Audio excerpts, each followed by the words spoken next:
Okay, we are live. Awesome. Hello. Hi, Joshua. Hello, how are you? I'm very well. How are you? We are live on Facebook and Instagram. All right. People, if you're watching and want to see Joshua's face, please go on our Facebook page. Hi. So go on our Facebook page so you can see Joshua as well, because we have too many devices and we have too much social media. So Joshua decided to go on Facebook and I decided to go with him. So thank you so much for doing this, first and foremost. For Absolutely. those of you who don't know Joshua, he's the creator of Team Supreme and he's also a character designer, 2D traditional animator, yes, and freelancer for Nickelodeon. Right. Yeah. Joshua, how are you holding up in this wild, crazy time with the coronavirus and everybody stuck at home? How is it for you? Where are you currently, first and foremost? So for me, it's going well for me. I live in Atlanta right now, so and I still work full time at Home Depot, so it's not much changing. And I'm naturally a homebody, so I do a lot of work at the house anyway. So I'm grateful to be healthy. And, I think people need to use this time to learn a new skill, rest, or just enjoy your family with this time off that you have. But yeah, I'm good. I'm good. How's the atmosphere in Atlanta? Are people going a bit wild or they don't really know what's happening or? Yeah, I mean, Atlanta is different. Like whenever I go to even when I went to work yesterday, it was crowded. Even on Easter Sunday, it was packed in there. Like people are using this time to do projects and plants. They planting their plants and vegetables and stuff like that, building stuff. And, the lumber department is busy, but not as busy as the garden department. But I think a lot of people are just using this time to work on projects. So I went to go get groceries today and there was people running and walking their babies and the dogs. And so I don't know, man. It's like they're not taking it that serious, but all you can do is continue to look out for yourself and wash your hands, wear the mask if you have them, and just try to stay safe. Okay. All right. Well, let's talk a bit about your career in animation and what made you go into animation in the first place. So how did that journey start for you? How did you decide, okay, I want to become an animator? Okay, so I grew up watching cartoons in general. So I'm a big Looney Tunes and Chuck Jones, old school Daffy Duck type animation. I was into that. I was always into frame by frame animation, old Disney, old Chuck Jones, Looney Tunes stuff. And I was also an athlete. So I kind of had that art to fall back on just in case I got injured, which I did. So I just never stopped drawing. And I knew if I wasn't going to play professional sports, I was going to be a professional artist and animator. And that's where it came from. I was fortunate enough to kind of network on LinkedIn as a student, and I met a lady in the industry named Chinzia Angelini. She's a big time animator. I think she's a director now, but she was a big time mentor for me. She gave me the opportunity to, I think I was like a freshman, but she let me work on her short film, Mila, which is still in work. So I was able to network with her and they got me on as an illustrator and a graphic designer. And that was my first industry, these are big time people working on this short film and I didn't get paid or anything, but I didn't care either. I just wanted to get real in-house, learn how the industry works, and seeing that pipeline and how that's set up. So I was able to meet Chinzia and she's still to this day, man. Shout out to Chinzia. She's a big time mentor to me. And she's one of the ones that really helped me get on at Nickelodeon as well. She helped me with my resume. Hey, take this off. You're a character designer. Do this. You'll get a quicker job with a character designer if you take this stuff and add this. And so And I did that. She helped me with my resume, stayed on the phone with me for like an hour. And I remember walking into Home Depot one day a couple years ago, and I got an email from Nickelodeon saying they wanted to hire me for a character design position, freelance. So of course I took the job, did the character design for the show that I wish I can tell y'all the name of the show, but had a blast, man. Had a blast working on that, learned a lot. And after you get done with the character design, you kind of just wait until the next project comes along, or unless they need some more characters done. So I waited about 6 months, and then they hit me up again for another show, which I'm really grateful for, because they came back again. And that's what I try to tell people, like, you know, take a lot of pride in your work and everything you put out. You know, it doesn't always have to be quick. Just make sure it's really good. That way they'll come back and give you another shot like they did me. So I'm really grateful for that. But that's kind of how I came up in the animation industry. Like, I've always loved animation. I love cartoons, just animation in general. But yeah. Amazing. So you kind of fell into it, like, more or less, because you wanted to be a professional athlete, and then, you know, fate said, no, you're going to create animation. Right. Yeah, I wanted to do both, but to be honest, the athletics was that was my main, because I got recruited really well, D1 and baseball, football, track. I played basketball, so I was a good athlete, but at the same time, I never stopped drawing either, just in case, because, you know, especially when you play a physical sport, you know, it's a 50-50 chance that you're gonna get injured. So, but I'm glad I got hurt. Everything happens for a reason. I'm healthy now, you know, so now I'm healthy, and I'm doing professional artwork. So I'm blessed. Amazing. How did you feel when you had your first job? Like, what were you looking out for to learn? Like, what was the first impression? Like the paying job, like Nickelodeon? Yeah. Okay, yeah. First, I was ecstatic. I was super excited.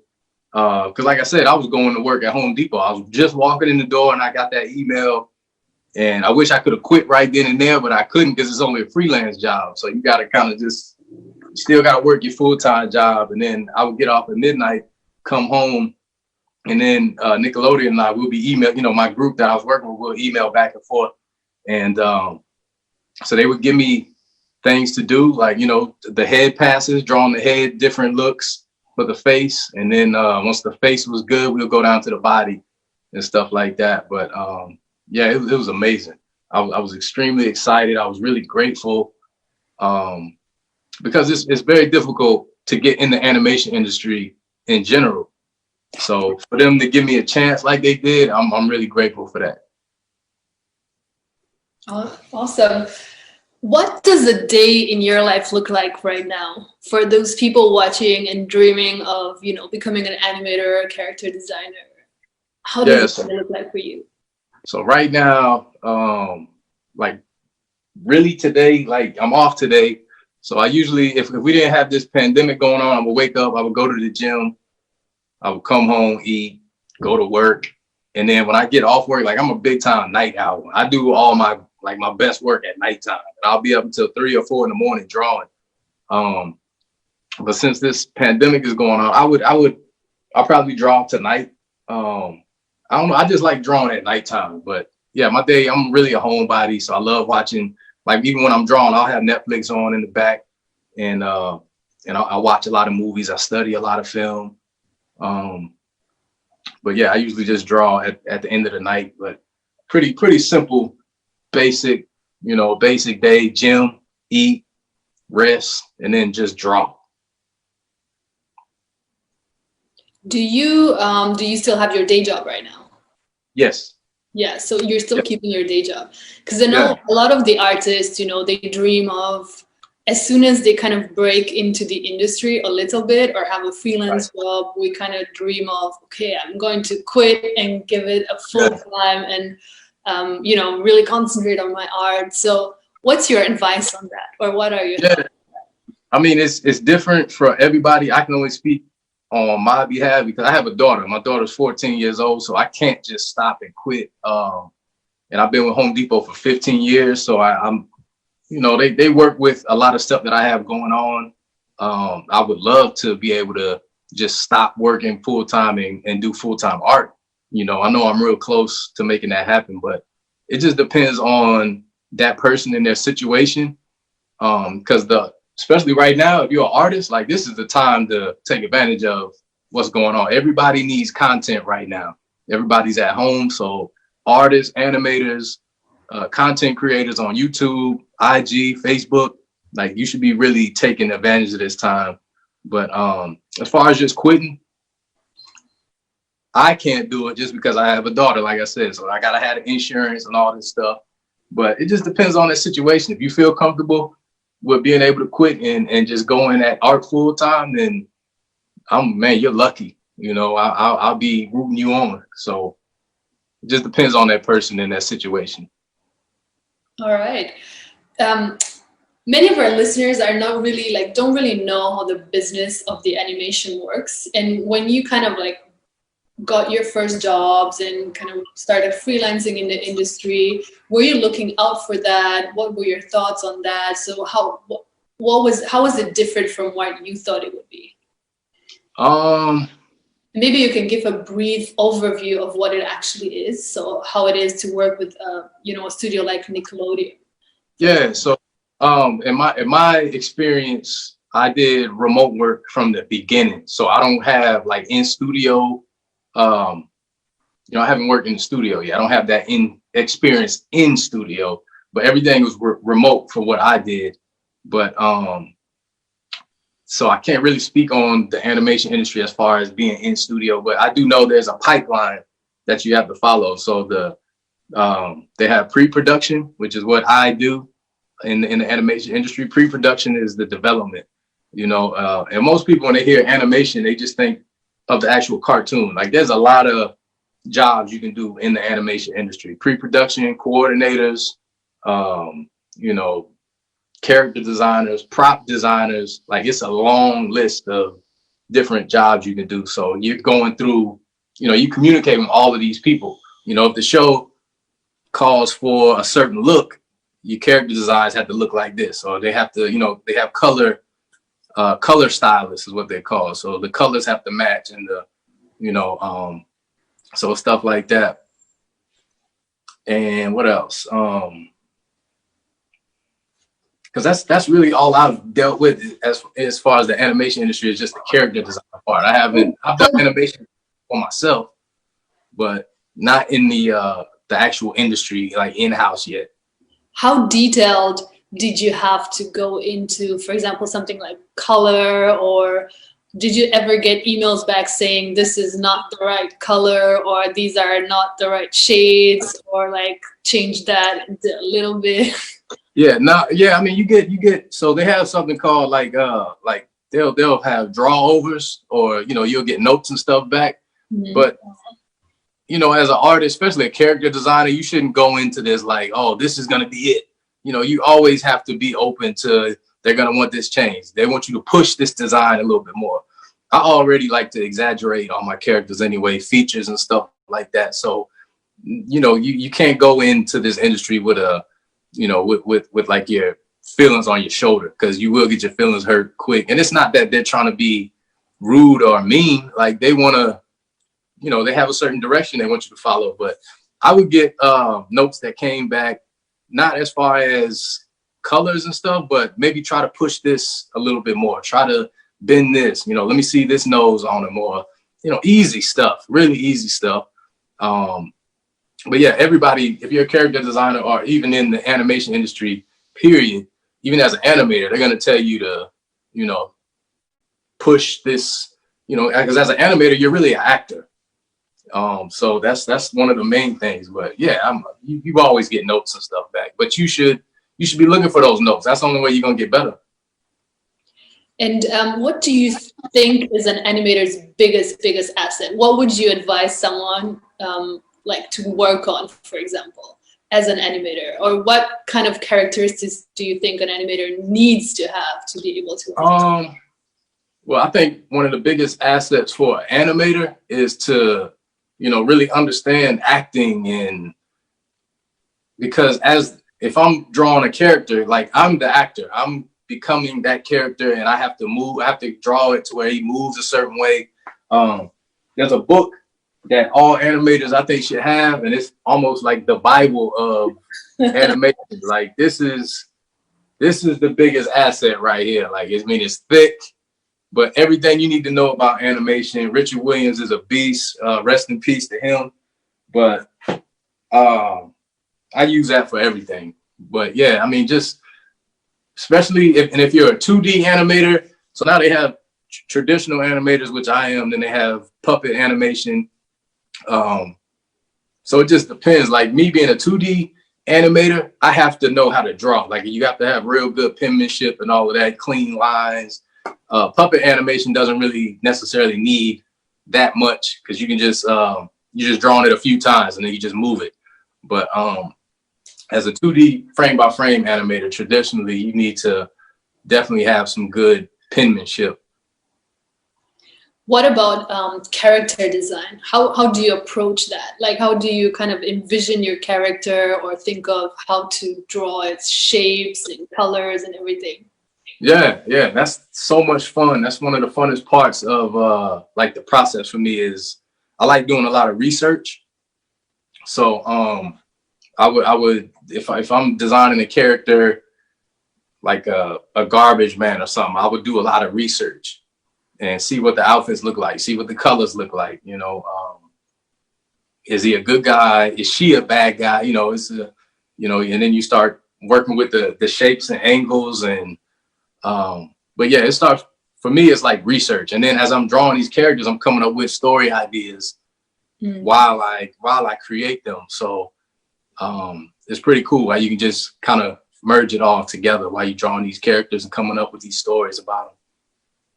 That kind of ties into my next point. I was curious on how you tie in storytelling into your character designs and how much of a background story you make for your characters. How you put that together. Yeah, and usually I do like anything I draw, I try to have like, okay, well she looks like this, so maybe she's gonna do, you know, I'll try to come up with some type of story or at least a little backstory about, you know, why she has this thing in her hair or why she has this haircut. Maybe she's a tough fighter type of girl, or she's kind of spicy, you know, or maybe this guy's a villain. Because I love drawing villains. I think they're a lot of fun to kind of come up with storylines about them and to see maybe how he got bad. You know, maybe he started off good, but he ended up bad because of this. So I'll come up with these different looks for these characters. But yeah, that goes to show, like, you know, little details in the face, stress marks and stuff like that, how you know, just parts of the story. But yeah, I definitely do a lot of research when it comes to that. Let's get to talking a little bit about your own baby, your creation, the Team Supreme. So you have them in the background. Yeah. You have your cap on and everything. Yes. I listened to an interview of yours on Team Supreme where you talked about copyright. And copyright is a big issue for the creative industry. Oh, your camera's off. Okay, there we go. Somebody was trying to call me. I'm sorry. The time of coronavirus and interviewing people. Right. So copyright is a big issue in the creative industry, right? Because a lot of people feel afraid of sharing their work because they feel like someone's going to steal it. But at least in my opinion, whenever I share something with someone, I feel like the feedback that I get actually makes the work better. So can you tell us a bit about how you started with the Team Supreme idea and how you got through the copyright and because you shared it with everybody. You're sharing it with everybody. Yeah, so that's a really good question. So I started Team Supreme. I had the idea around 2009, but I didn't know anything about animation, like the industry, until I went to school for it. So about 2014 is when I started really creating the characters and coming up with more of the idea. And I remember I started to tease it around 2000 and maybe 17. I would sneak a little picture here and there, and I'm like, yeah, you know what? I've never seen, and then I would do research as well. So I did a lot of research to see if there's any cartoon out there like it, where it involves kids with a disability who have superpowers. I couldn't find one. So as I would tease it, I'm big on LinkedIn. I love LinkedIn because there's a lot of professionals on there, and you get like real feedback from these industry people. And a lady hit me up on LinkedIn. She's like, man, we need to get this thing into a film, what do you call it? Like a film festival. And I kept telling her how I wasn't ready. I'm not ready to, because my stuff wasn't copyrighted at that time. So I was like, I'm not ready. And I knew how important it was to copyright it. And she's an attorney at the same time. So she's like, no, you are ready. You are ready. Maybe you should try to get it into this and this. And I didn't have any animation at the time. So I just had like character designs. I kind of started pitching. And I was in 2 car accidents about 3 years ago, back-to-back days. So I had to get 5 epidurals in my back, and I got hit both times. And so while I was out of work for like 6 months, I animated like a little 2-minute Team Supreme clip, and it was terrible. But at the time, everybody loved it. And it was like really early development stage. Like the characters don't even look the same now because I really did it right this time.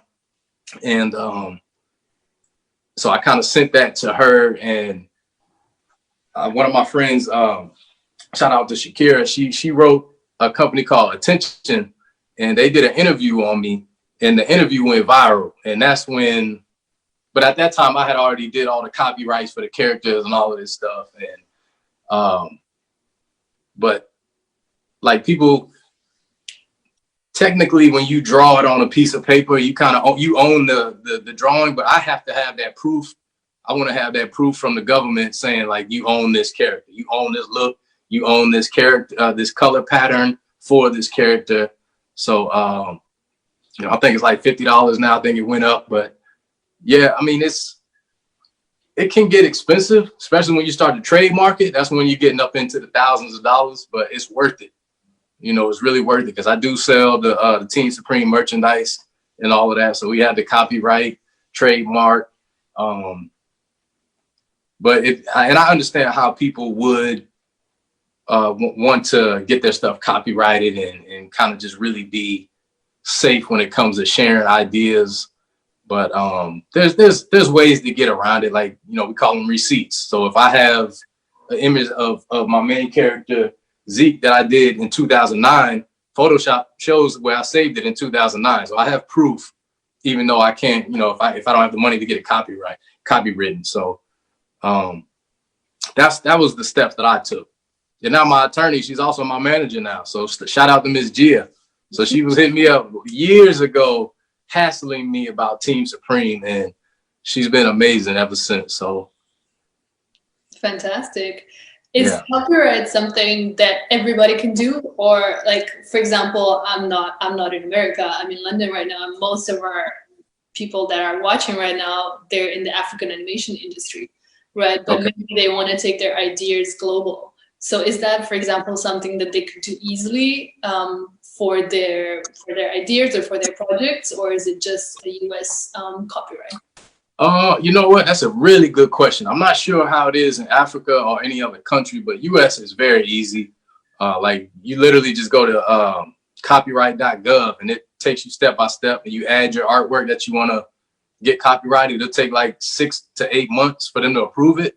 But once it's sent out and uploaded and paid for, you pretty much got the, you know, you're clear, because they'll send you a letter in the mail, and it'll be your work will be copyrighted. It'll have your name on it, the character's name, you know, all the details. So I'm not sure about Africa and like the UK. I have to do some research on their copyright process, but it's probably going to be about the same, I think. Okay. Tell us a bit more about Team Supreme and kind of like how the development process started from your year to where you are now, and like how that journey was. Yeah, so Team Supreme, I had the idea around, like I said, 2009. I've been working at Home Depot for like 15 years. So I was working with a buddy of mine named Todd, and he was telling me how his son is on the autism spectrum. And I've already knew a lot about certain disabilities and stuff like that. And autism was one of the main ones I knew about because the way their brain works is amazing. Like they are extremely smart, or they're really good at building stuff, you know, certain things. Everybody has that little niche. And he was telling me how his son had that like that really good memory.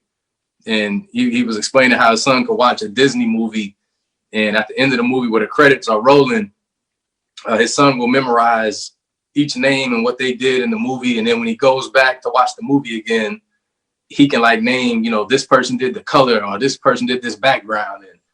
And I started really getting infatuated with these disabilities. And so I started doing some research, and I'm like, man, these are not disabilities. These are more like superpowers. Like, I mean, I graduated with a 4.0, but I can't do the same things like he could do, you know, somebody on autism spectrum and things like that. So I started to create these different type of characters, you know, somebody who's deaf, somebody who's blind, amputee, sickle cell, cancer. And I started to work with doctors and nurses and people that actually work with these people with disabilities and people who actually have the disability. So I consulted them as well, and I learned so much. What is it called? Neuroplasticity. If somebody is deaf or blind, like the brain will automatically shift senses that aren't being used to something else. And that's why if somebody's blind, their hearing gets enhanced and stuff like that. To me, I'm like, man, that's amazing. You know, how the body works. And I'm studying this stuff. And it really is the perfect, it's the perfect story for superheroes, really.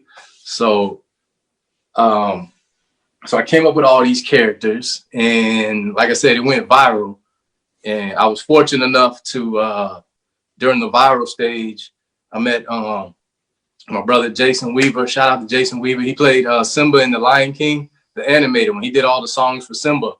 And so I have Jason on board. He's one of my producers. And I have Lena Waithe, who's a big time, she's probably the hottest thing out right now writing in film. She has Queen and Slim. She has Boomerang on BET. She has 20s on BET. She's the creator of The Shy. I mean, she's huge right now. So I have both of them on as producers. And so right now we just kind of pitching. So it's in a good space right now. Amazing.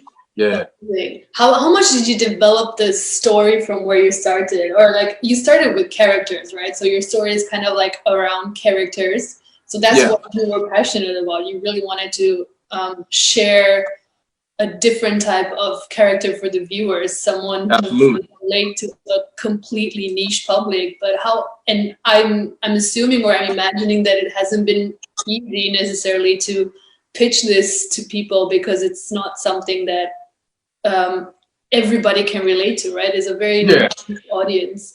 And how did you really get that resilience to keep going and say, no, this is what I want to do, and I'm going to keep doing this? Yeah, and you know what's crazy is that I think this is something that everybody can relate to, because everybody knows somebody who either has a disability or, you know, a family member. So even when I was making it, I knew it wasn't going to be easy, because when studios, and it's in life in general, you know, people are afraid of what they don't understand. So a studio has to really get behind Team Supreme and really understand like the meaning behind it, and that's what I wanted to do when I was creating it. Like, I know a lot of people with disabilities, and I know some that are hilarious. You know, they're funny, and I mean, they got great personalities, and they're cool, and they teach me a bunch of stuff. So I wanted to bring that to the TV for adults and for kids, and kind of just show how dope they are. And but yeah, it's definitely difficult, you know, when you want these big studios to try to get behind it and at least get you the money so you can start it. But I'll never stop. You know, even if I have to do it myself, if I have to produce the stuff myself, I'll do it. I just need a new computer. I need something strong enough so I can run all these programs, Toon Boom and Photoshop and After Effects, Maya, you know. So yeah, I'm very ambitious and determined. You know, I kind of got a chip on my shoulder too. So amazing. I wanted to go into some of the questions that the people are asking live, because there's a few of them. Okay. And a lot, like some of them are related to the African animation industry. Mm-hmm. Which, well, I don't know if you can answer this one, but how do you feel about the industry in Africa? Or have you ever looked at the animation industry in Africa? Or, I mean, you're an African American in the US, right. So I'm sure you have been underrepresented yourself. Absolutely. In the entertainment industry. So how do you feel about that? Yeah, well, in the US, there's less than 3% of African Americans in the industry, which is really sad. And I've looked into, I already knew about Africa having a big animation industry, because I think Nigeria is really big with the animation out there. Because I did some research, and matter of fact, I think there's a show being produced out there in Nigeria that's going to be on Netflix. With the, it's written by all women, and I can't think of the name of it, but Netflix has picked it up because I saw they were looking for writers. Oh, wow. I actually didn't know. I'm going to do research on that. Yeah, check it out. Yeah, check it out. It's like 4 Black girls, and I think they have superpowers or something like that. But it's super cool, and I think the show is out of, like, the creators are out of Nigeria. So I know which one you mean. Actually, no, the creators are, so it's a South African Zimbabwean corporation. But yeah. Oh, I mean, yeah. Okay. Yeah, so that's awesome. But out here in the U.S. it's very difficult.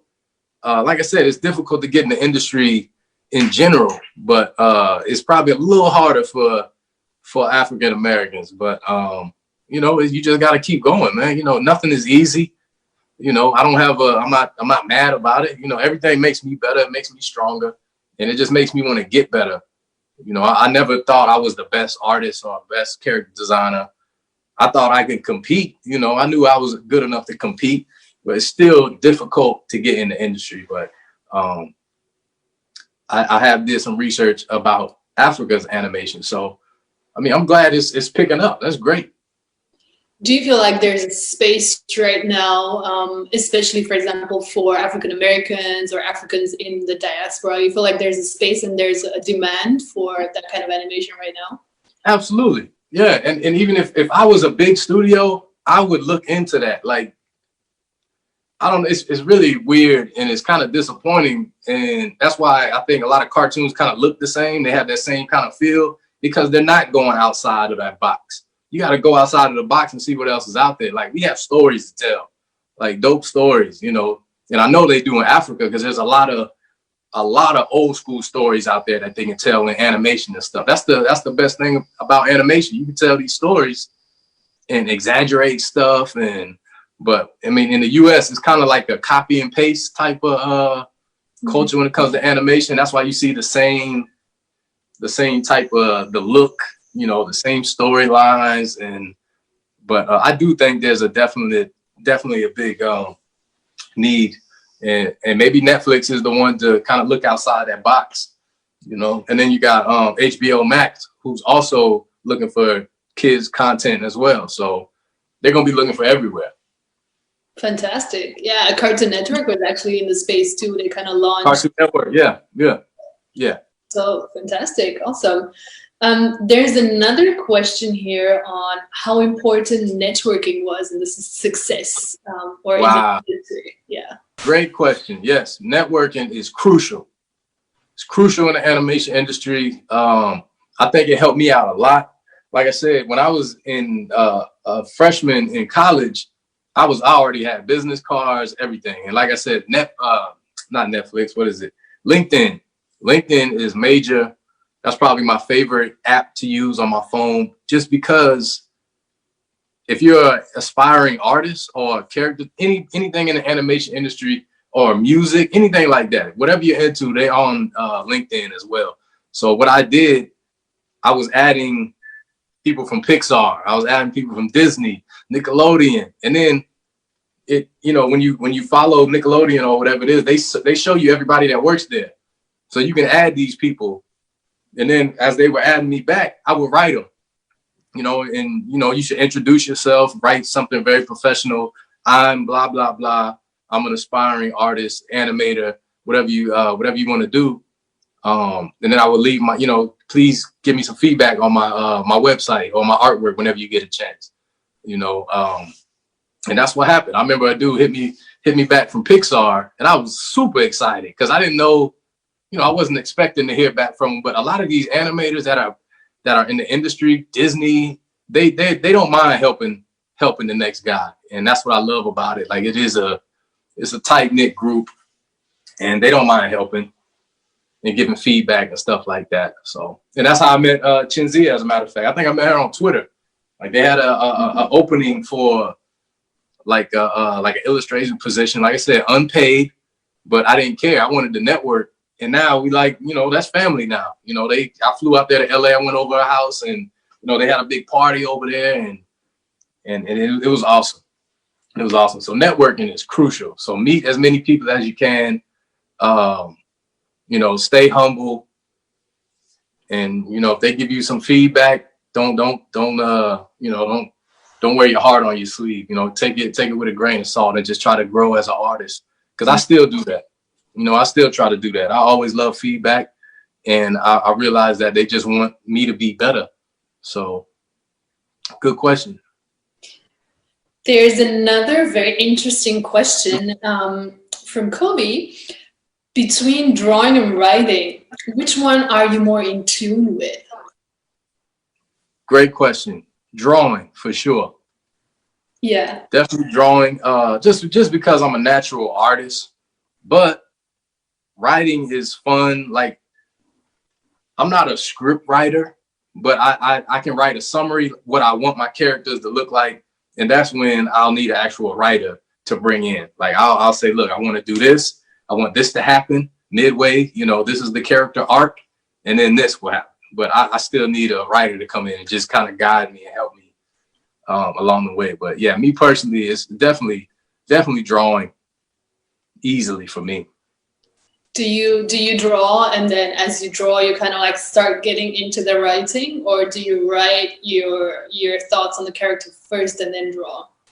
Yeah, I mean, it's kind of both. Like if I have a phone, like if I'm at work and I'm just working and I'm thinking of ideas, I'll probably write it down in my little memo thing on my phone, and then go home and draw it. Like, okay, he had these features, and I'm gonna do this. Or when I'm at lunchtime in the break room, I'll sketch something out. I'll take a picture with it with my phone, take it home, or email it to myself, and then bring it in Photoshop and then trace back over and do all the line work. But yeah, it's kind of both for me. It just depends. Awesome. What was your biggest challenge in character design, on your in your creative work? What's something that you really had to overcome, and then you feel like you grew from it? That's a good question too. I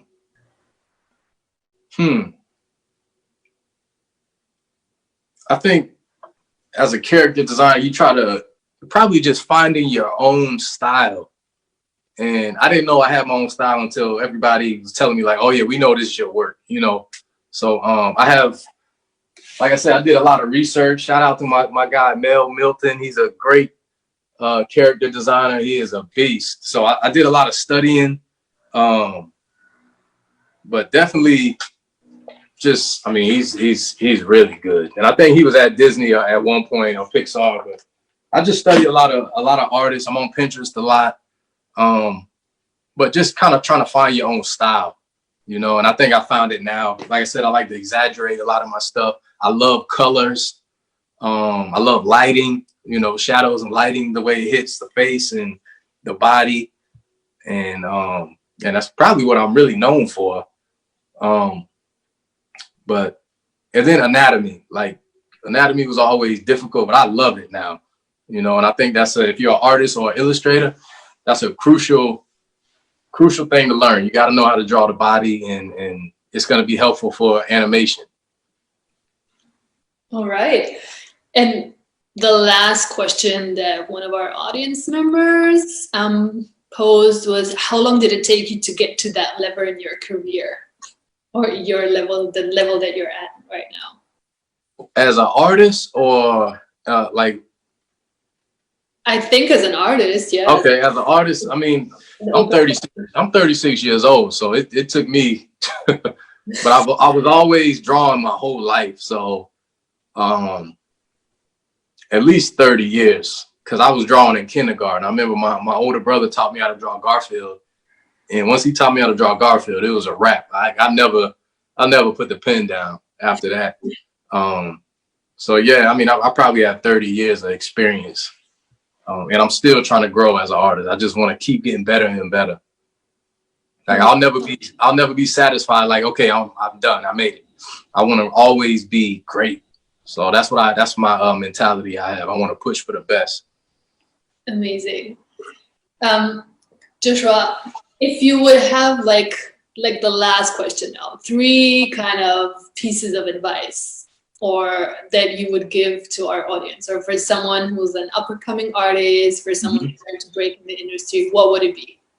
Yeah, number 1 is never give up, man. It's like I said, it's a very hard mountain to climb, but it's worth it. You know, it's going to be very difficult, but you can definitely do it. Don't ever give up. It's going to seem like you're not moving anywhere, but just don't stop. Like, continue to grow as an artist. Never give up. So that'd be number 1, like never give up. Number 2 is the network. You got to network. And number 3, take pride in your work. Like really do your best, put your best stuff out there. Because at the end of the day, all you have is your name. And you want, when people mention your name, you want them to say good things and not, oh, Josh was a terrible artist or he had a bad attitude, you know? So I think those are really 3 good tips, you know. Amazing. Oh my God, you gave so many gems. Thank you so much. I'm just gonna share the screen and pull up your Instagram account so that everybody can see you and follow you. And do you have any other things you would like to share with us or anything else? So this is Joshua's Instagram. I'm Joshua Leonard. Go ahead and give him a follow. You can also see Team Supreme Cartoon, Animation, Leonard Studios. That's your studio, right? Yes, ma'am. And you also have a foundation. Wow. You want to tell us a little bit about that? Yeah. So the foundation is actually in the works. I just had to get that name before somebody got it. But yeah, and what it is, we'll do STEAM programs and teach art and technology and science and all of that. And it will deal with a lot with people with disabilities as well. That's going to be the main part of it, but we're going to field trips, all of this stuff, man. I mean, I'm super excited about it, and we're getting it started at the moment. So yeah. Fantastic. Give back to the community. Fantastic. That's going to be amazing. You already said you're doing merchandising with Team Supreme, right? Yes. Yeah. Got a lot of stuff. Outreaches in schools and like centers. Yes. Yeah. So I did last year. I went to a place called Novartis, which is I think it's like the #1 pharmaceutical company in the U.S. But I spoke over there at their disability mentoring day, and there's, I think, let me see. I don't know if you can see it. I'm going to stop sharing. Yeah. Let me see. Yeah, there it is, way back there. They printed out this. As a matter of fact, Novartis is the one that they printed out all these life-size cutouts of my Team Supreme characters, and they had that ready for me to speak to. I think it's about 100 kids, but man, I had a blast. The kids were awesome. They enjoyed it, and it was basically like the mission. It was called "What is your disability?" You know, and or what is your superpower? I'm sorry. And it was getting the seniors who have a disability ready for the next step in their life, which is graduating and moving on to the real world. So it was awesome. It was awesome. Awesome. Fantastic. Well, Joshua, thanks so much for taking the time and like speaking to us, giving so much advice and being so open and candor about everything. Absolutely. We can't wait to see how Team Supreme is going to go, and maybe, who knows, maybe you'll get some people who are going to be interested in collaborating with you or Absolutely. helping you out. And yeah, let's stay in touch, and for now, stay home. Yeah, absolutely. Yeah, you be safe. Thank you. Thank you for the opportunity to speak. Shout out to Africa. Thank you all for listening in. I appreciate you. Have a great, great day, Joshua. Thanks. You too. Thank you. Listeners, bye-bye. Thanks so much for being with us.